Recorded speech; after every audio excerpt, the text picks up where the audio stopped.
புகழ் வந்து உள்ளே வந்ததே ஒரு நார்மல் டிஸ்கஷனில் நடந்தது. புகழ்னோடனே மொத்த டீமுமே செம்ம ஹாப்பி, ஷாக்கு. ஜிவி சார் எப்படி உள்ளே கொண்டு வந்தீங்க? ஆக்சுவலி அது எனக்கு அன்எக்ஸ்பெக்டடாக நடந்தது. 90s ஒரு ஒரு ட்ரெண்ட் செட்லாம் பண்ணாங்க இல்லையா, சாங்காக இருக்கட்டும், படங்களாக இருக்கட்டும், பாட்டு, எல்லா பாட்டுமே ஹிட். அப்போல்லாம் ஆல்பம் சாங் மட்டும் இல்லாமல் மூவியும் நீங்கள் வந்து பண்ணிட்டு இருக்கீங்க. வாழு வாழ விடு அந்த படத்துலையும் பீட்டர் கே வந்து இருக்காப்புல. கொஞ்சம் கொஞ்சமாக சேர்த்து வச்ச காசெல்லாம் வச்சு ஸோ அப்படி போட்டு கொஞ்சம் கொஞ்சமாக ஒரு நாளாக ஷூட் பண்ணி அப்படி பண்ணது தான். நிறைய பாலிடிக்ஸ். ஆனால் ஒரே ஒரு விஷயந்தான், சின்ன படங்கள் அப்படின்றது ஒன்றுமே கிடையாது. சின்ன பட்ஜெட், அவ்வளோதான். சின்ன படங்கள் கிடையாது, சின்ன பட்ஜெட். ஹலோ வணக்கம் மக்களே, welcome back to our channel in and out media. இன்னைக்கு நம்ம கூட வந்து பார்த்தீங்கன்னா சினிமாட்டோகிராஃபர், டிஓபி அப்படின்னு ஒரு பல விஷயங்கள், ரெண்டுமே ஒன்று தான் தெரியும். ஸ்டில் இவர் வந்து டிரெக்ஷன்லேயும், டைரக்டர் ஆஃப் ஃபோட்டோகிராஃபி, டிரெக்ஷன் அப்படின்னு எல்லாத்துலேயுமே வந்து ஒரு கலக்கிட்டு இருக்காரு. ரீசெண்டாக வந்து புகழ் அண்ட் ஜிவி பிரகாஷ் அவரோட ஓக்கலில் கானா பீனா அப்படின்னு ஒரு வைபை செட் பண்ணி வச்சுட்டு அமைதியாக உட்காந்துருக்காருங்க. ஆனால் அவர் அப்படிலாம் கிடையாது. அது வேறு யாரும் இல்லை, Vijay Kiran is with us. வணக்கம் அண்ணா. வணக்கம் வணக்கம். எப்படி இருக்கீங்க? நான் நல்லா இருக்கேன், நீ எப்படி இருக்க? நான் சூப்பர் குட்டாக இருக்கேன். ஆக்சுவலி உங்களை இன்டர்வியூ பண்ணுறதுல எனக்கு வந்து ஹாப்பி தான். பிகாஸ் உங்கள் கூடயும் நான் ஒர்க் பண்ணியிருக்கேன், உங்கள் ப்ராஜெக்ட்ஸ்லையும் நான் இருந்திருக்கேன் அப்படின்னு. லைக் இப்போ வந்து ஒரு வைப் செட் பண்ணி வச்சுருக்கீங்க. புகழ் அண்ணா ஒரு பக்கம், ஜிவி பிரகாஷ் சாரோட ஓக்கல் அப்படின்னு ஒரு வைபை செட் பண்ணிவிட்டு எப்படி அமைதியாக இருக்கீங்க?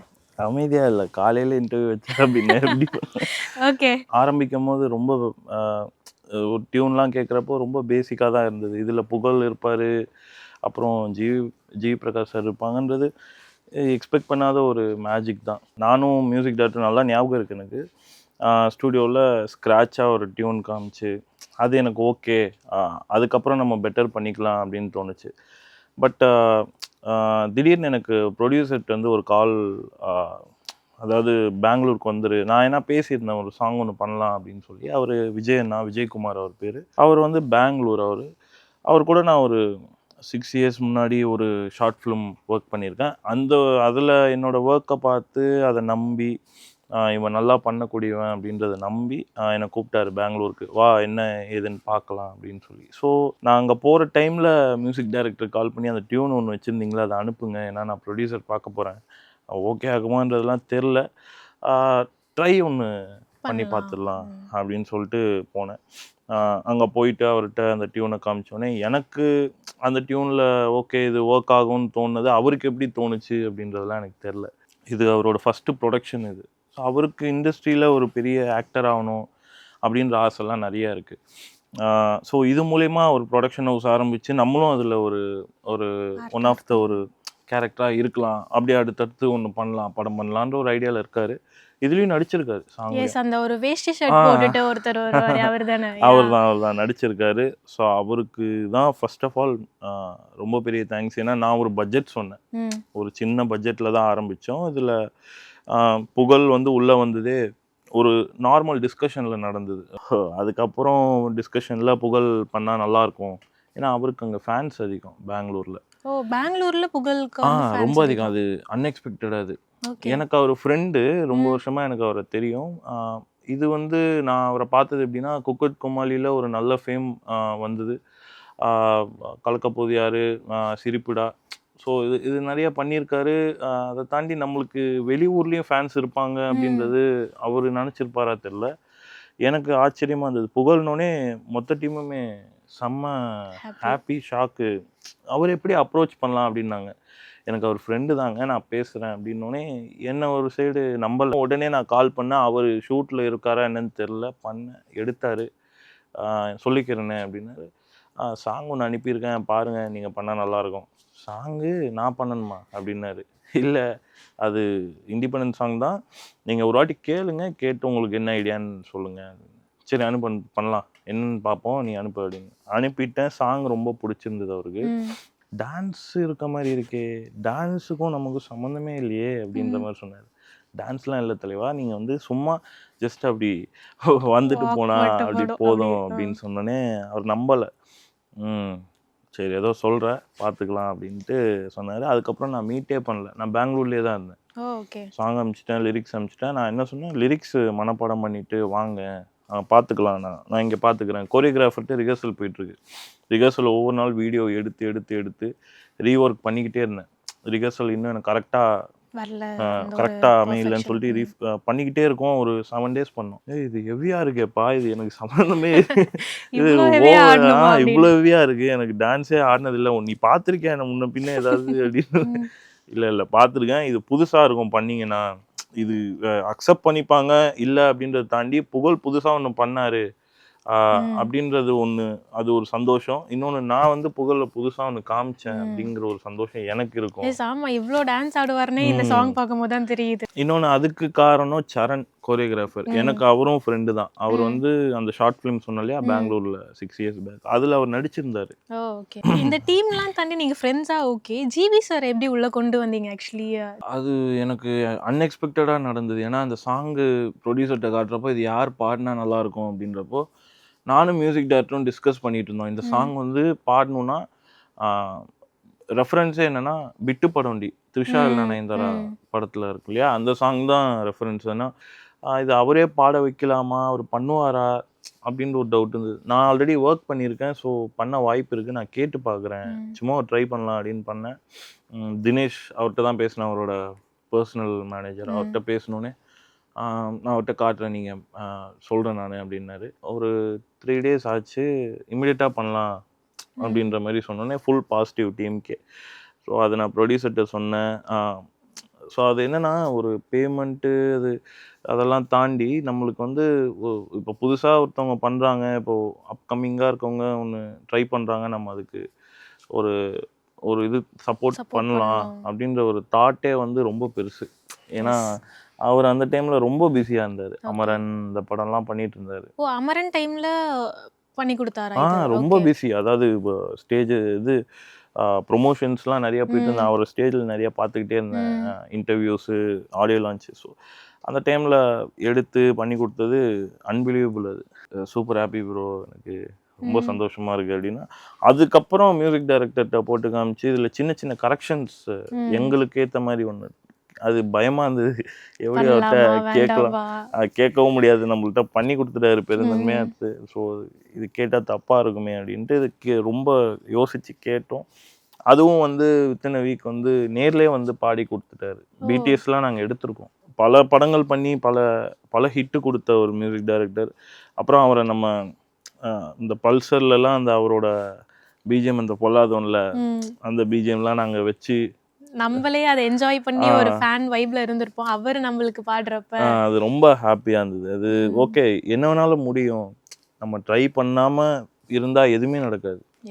ஒரு ட்ரை பண்ணிடலாம், தப்பா நம்மளை என்ன ட்ரீட் பண்ணாலும் பரவாயில்ல, நம்மளை என்ன நினைச்சாலும் பரவாயில்ல, ஆனால் ட்ரை பண்ணிடணும். ஸோ அது எனக்கு இது ஒரு பெரிய லெசனாக இருந்தது இந்த ப்ராஜெக்டில்.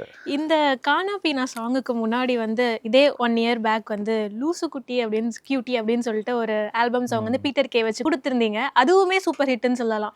ஏன்னா அது ஒரு வைப், அது வேற ஒரு வைப்னா இந்த கானா பீனா வந்து ஒரு பிரேக்கப் வைபு அதை செட் பண்ணிகிட்டே இருக்கீங்க.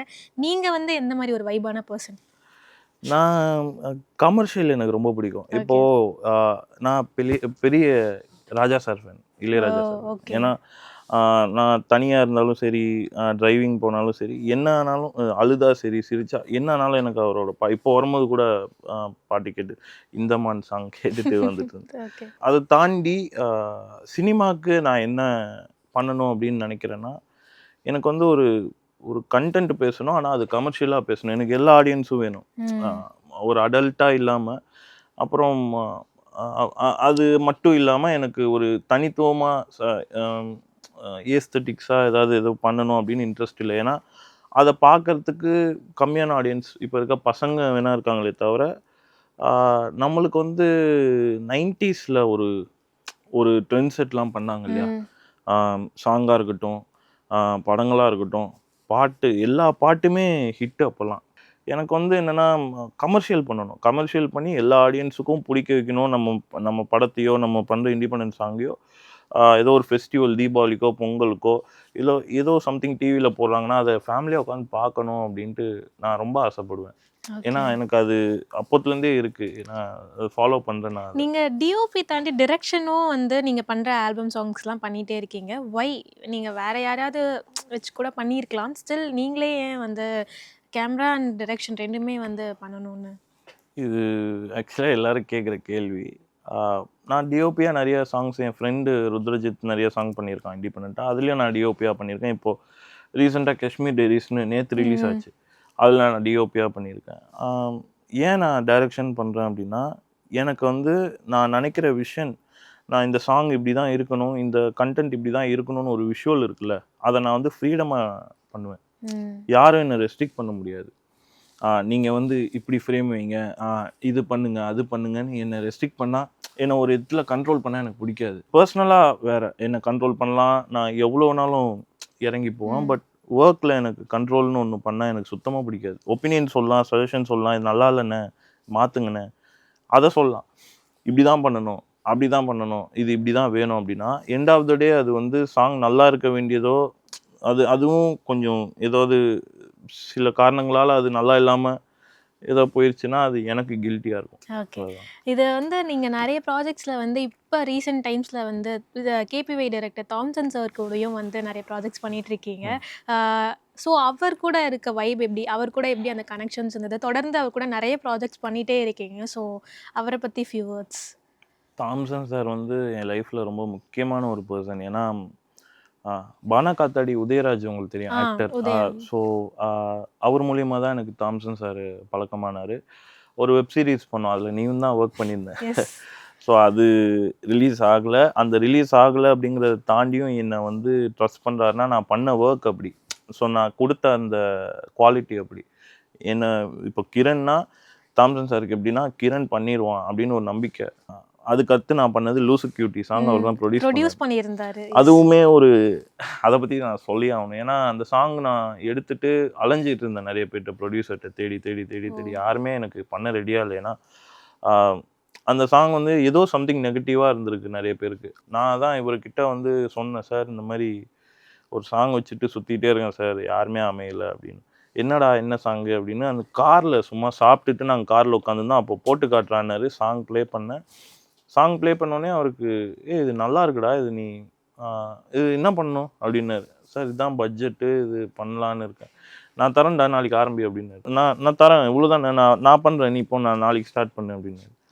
அப்படி தான் நடந்தது. லூசு கியூட்டி இன்னைக்கு வரைக்கும் எல்லாருமே என்கிட்ட சொல்லுவாங்க, செம்ம சாங் அது, நல்லா இருக்கு அப்படின்னு. அது ரொம்ப ஹாப்பி. ஆனால் அதுலேயுமே ஒரு நீங்கள் சொன்ன மாதிரி அந்த கான்ட்ரவர்சி இருந்ததில்ல, அந்த வேர்ட்ஸ் கேட்கும் போது, சாங்காக கேட்கும் போது வேற மாதிரி கேட்குதே, என்னதான் உண்மையாக என்னதான் சொல்கிறாங்க, அது நான் ஒரு லெசனாக எடுத்துக்கிறேன். ஏன்னா வந்து நாங்கள் ஒன்று நினச்சோம், கான்ட்ரவர்ஷியல் ஆகாது, பட் இந்த வேர்டு வந்து மேபி பசங்களுக்கு பிடிக்கும், சைலண்ட்டான ஒரு சர்க்காஸ்டிக்காக ஒரு விஷயத்த சொல்கிற மாதிரி இருக்கும், ஃபன்னாக இருக்கும், அதை நெகட்டிவாக மாறும்னு நாங்கள் கொஞ்சம் கூட எக்ஸ்பெக்ட் பண்ணல. ஓகே, ஆல்பம் சாங் மட்டும் இல்லாமல் மூவியும் நீங்கள் வந்து பண்ணிகிட்ருக்கீங்க, வாழு வாழ விடு, அந்த படத்துலேயும் பீட்டர் கே வந்து இருக்காப்புல.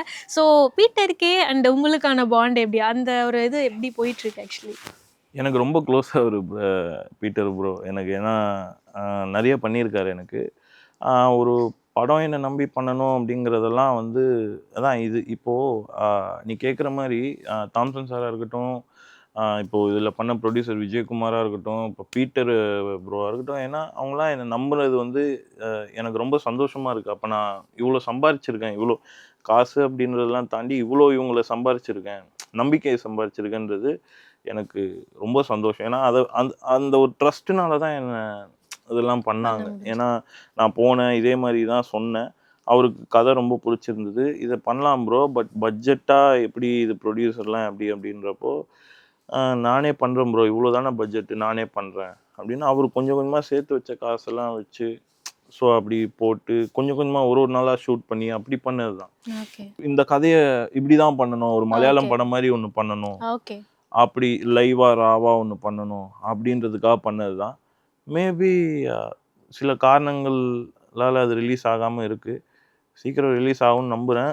பாலிடிக்ஸ் தான் நிறைய, அது நான் இந்த ஓப்பனாக வெளிப்படையாக எல்லாத்தையும் சொல்ல முடியாது இல்லையா, நானும் இதே இண்டஸ்ட்ரியில் தான் இருக்கேன், நிறைய பாலிடிக்ஸ் இருக்குது. ஆனால் ஒரே ஒரு விஷயந்தான், சின்ன படங்கள் அப்படின்றது ஒன்றுமே கிடையாது. சின்ன பட்ஜெட் அவ்வளோதான். சின்ன படங்கள் கிடையாது, சின்ன பட்ஜெட். அதில் கண்டென்ட் ரொம்ப ஸ்ட்ராங்காக இருக்கும். நல்ல மேக்கிங், நல்ல விஷுவல் கொடுக்குறவங்க எல்லாருக்குமே வந்து இப்போ ரீசெண்டாக கூட அலங்குன்னு ஒரு படம் வந்தது. ரொம்ப நல்ல படம். அது நல்ல ப்ரொமோஷன் பண்ணாங்க. ஏன் போகலை, ஏன் வெளில தெரியல, ஓகே, மக்கள் செலிப்ரேட் பண்ணல. இப்போ நான் திருமாணிக்கம்னு ஒரு படம் ஒர்க் பண்ணேன், சமுத்திரகனி சார் படம். ஓகே, நீங்க அதுல நான் அதில் அசோசியேட் டிஓபி. அந்த படம் வந்து ரொம்ப சூப்பராக இருந்தது. எடுக்கும் போதும் சரி, படம் பார்க்கும் போதும் நிறைய பேர் பாராட்டியிருக்காங்க. ரஜினிகாந்த் சார் வரைக்கும் பாராட்டியிருக்காரு. ஏன் படம் போகலை? இந்த கேள்விக்கெல்லாம் பதில்னு ஒன்று இருக்கா? இல்லை. ஏன்னா அதுதான் சொல்கிறேன், அது நிறைய பாலிடிக்ஸ் நடக்குது இங்கே. அதில் நம்ம சமாளித்து வந்து ஜெயிச்சு பெருசாக ஆகி அதுக்கப்புறம் நம்ம அந்த விஷயத்த பண்ணக்கூடாது இன்னொருத்தவங்களுக்கு. என்னை சுற்றி இருக்கவங்க எல்லாருமே அதை ஃபேஸ் பண்ணிட்டு இருக்காங்க. ஒரு படம் ஒன்று பண்ணணும் அப்படின்னு நினைக்கிறப்ப கூட அதை பண்ண விடாமல் பண்ணுறதுக்கும் நிறைய வேலை நடக்குது. இல்லை அப்படின்னா இது என்கிட்ட கொடுத்துரு, நாங்கள் பண்ணிக்கிறோம், அப்படிலாம் நிறைய இருக்கு. அதை எப்படி ஃபேஸ் லைக் நடந்துட்டே இருக்கு. நம்ம வந்து லைக் அதை கொஞ்சம் கொஞ்சமா சேஞ்ச் பண்ணணும்னு நினைச்சாலுமே அந்த ஃபேஸ் பண்ணிட்டே இருக்கோம்ல, அது எவ்வளோ பெயினா இருக்கு ஆக்சுவலி. ரொம்ப எல்லாமே ஜெயிக்கணும்னு கஷ்டப்பட்டு தான் எடுக்கிறோம். அதில் நம்மலாம் வந்து இந்த இண்டஸ்ட்ரி விட்டே போயிடலாமா, பேசாமல் வேற வேலைக்கு எதாவது போயிடலாமா அப்படின்னு நினைக்கிறப்ப தான் நமக்கு ஒரு கான்ஃபிடென்ஸ் கொடுக்க ஒரு கை வந்து பின்னாடி தட்டும். இல்லை அதெல்லாம் கிடையாது, நீ இன்னும் நிறைய பண்ண வேண்டியது இருக்குது, இன்னும் இதெல்லாம் ஒன்றுமே இல்லை, இதுக்கப்புறம் கடந்து நீ போய் தான் ஆகணும்னு தட்டுற மாதிரி தான் எனக்கு விஜயகுமார் அண்ணா, தாம்சன் சாரு, பீட்டரு, ஸோ இவங்க எல்லாம் எனக்கு ஒரு கான்ஃபிடென்ட் கொடுத்து உனக்கு ப்ராஜெக்ட் பண்ணுறேன், நீ இதை பண்ணு, இதை பண்ணால் நம்மளுக்கு அதுக்கு அடுத்த ஸ்டேஜ் வளருது, அது நம்மளுக்கு ஒரு ஸ்டேஜ் உருவாக்கி கொடுக்குது. அப்படின்றப்போ அதை நம்ம பண்ணுறோம்.